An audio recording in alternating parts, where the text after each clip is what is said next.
تیسری آیت کی طرف بڑھتے ہیں. یہ سورہ بقرہ کی 59 نمبر آیت ہے. فَبَدَّلَ الَّذِينَ ظَلَمُوا قَوْلًا غَيْرَ الَّذِي قِيلَ لَهُمْ فَأَنزَلْنَا عَلَى الَّذِينَ ظَلَمُوا رِجْزًا مِنَ السَّمَاءِ بِمَا كَانُوا يَفْسُقُونَ. اب ہم اس کی ترکیب کرتے ہیں. فا جو ہے یہاں پر حرف استنافیہ ہے. بدلا فعل ماضی ہے یہ ہمارا، اور واحد مذکر غائب کا صیغہ ہے. فاعل جو ہے کیونکہ یہ پہلا صیغہ ہے تو فاعل ہمیں اس کا ظاہر مل سکتا ہے. تو الذین اس میں موصولہ ہے یہاں پر. اب ہم اس کے لیے جو ہے صلۃ الموصول تلاش کریں گے، جو کہ ہمیں پھر فعل ماضی کی ہی شکل میں یہاں پر نظر آ رہا ہے. فعل ماضی جمع مذکر غائب ظلموا، ٹھیک ہے. فاعل اس کا جو ہے وہ ہے بارز واؤ، اور قولاً اسم منصوب نظر آ رہا ہے، تو یہ یہاں پر اس کا مفعول بہ بنے گا. غیرہ جو ہے ظرف ہے اور یہ مضاف بن کر آیا ہے، تو اب ہم نے اس کا مضاف الیہ دیکھنا ہے. تو مضاف الیہ کی صورت میں ہمیں نظر آ رہا ہے کہ آگے پھر الذی ہے اس میں موصول، ٹھیک ہے. اب ہم اس کا جو ہے وہ تلاش کرتے ہیں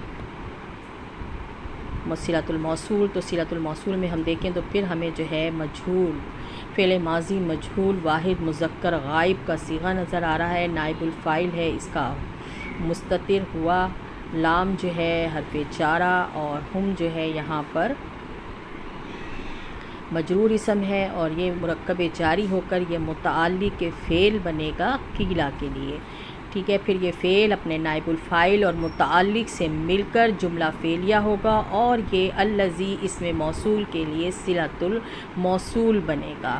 اب ہم دیکھتے ہیں کہ موصول اپنے صلہ سے مل کر ہمیں چاہیے تھا مضاف الیہ، تو یہ یہاں پر مضاف الیہ بنے گا. اور یہ مرکب اضافی جو ہے یہ ہمارا شبہ جملہ بن جائے گا، کیونکہ ظرف سے بننے والے جو مضاف ہوتے ہیں وہ شبہ جملہ بنتے ہیں، ٹھیک ہے. پھر شبہ جملہ جو ہے یہ ہمارا صفت بنے گا، کیونکہ قولاً جو ہے نکرہ اسم ہے، اور کوئی بھی نکرہ اسم آئے اور اس کے بعد اگر ہمیں جار مجرور مرکب جاری نظر آئے یا شبہ جملہ مرکب اضافی والا نظر آئے تو وہ اس کی صفت بنتا ہے.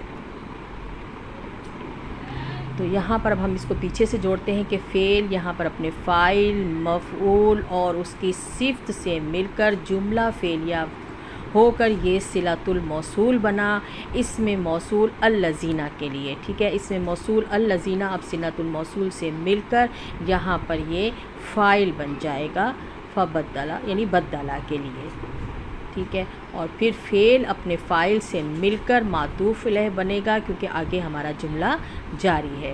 ہم سب سے پہلے اس کا ترجمہ کر لیتے ہیں. تو جنہوں نے بات کو بدل ڈالا انہوں نے ظلم کیا سوائے اس کے جو ان سے کہی گئی تھی.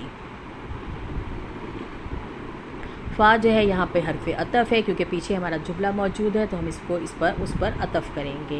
انزلنا جو ہے ہمارا فعل ماضی جمع متکلم کا صیغہ ہے، فاعل بارز نا ہے یہاں پر. الا جو ہے وہ حرف جر ہے، اور الذین یہاں پر اس میں موصول ہے. اب ہم اس کا صلہ تلاش کرتے ہیں. تو ظلموا جملہ فعلیہ کی شکل میں ہمیں اس کا صلۃ الموصول نظر آیا. ظلموا فعل ماضی جمع مذکر غائب ہے، اور جو فاعل ہے اس کا بارز واو.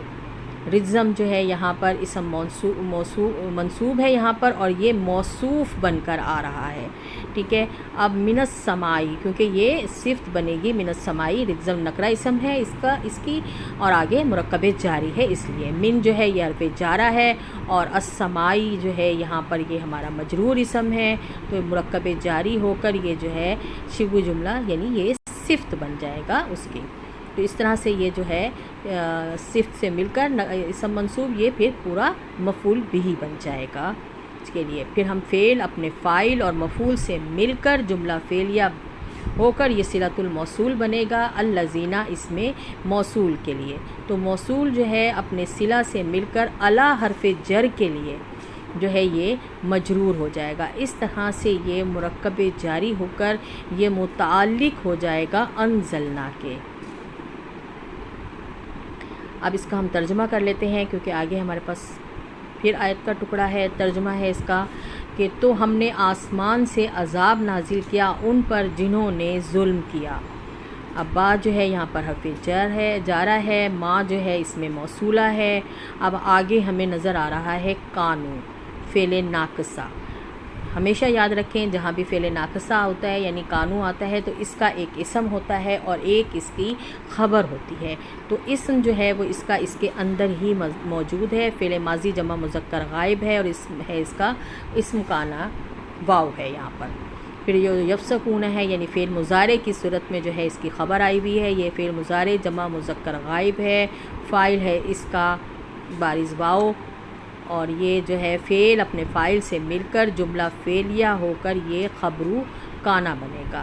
اس طرح کانا اپنے اسم اور خبر سے مل کر جملہ فعلیہ بن کر صلۃ الموصول بنا ما اسم موصولہ کے لیے، تو ما اسم موصولہ اپنے صلۃ الموصول سے مل کر حرف جارہ با کے لیے مجرور ہوگا اور اس طرح سے یہ مرکب جاری ہوگا اور یہ متعلق ہو جائے گا یہ بھی انزلنا کے، ٹھیک ہے۔ پھر انزلنا فعل اپنے فاعل اور متعلقان سے مل کر جو ہے یہ جملہ فعلیہ بن کر معطوف بنا، اور جو پیچھے معطوف تھا وہ معطوف علیہ اپنے معطوف سے مل کر جملہ فعلیہ معطوفہ بنا۔ اب ہم اس کا ترجمہ کر لیتے ہیں، بسبب اس کے جو وہ نافرمانی کیا کرتے تھے، ٹھیک ہے۔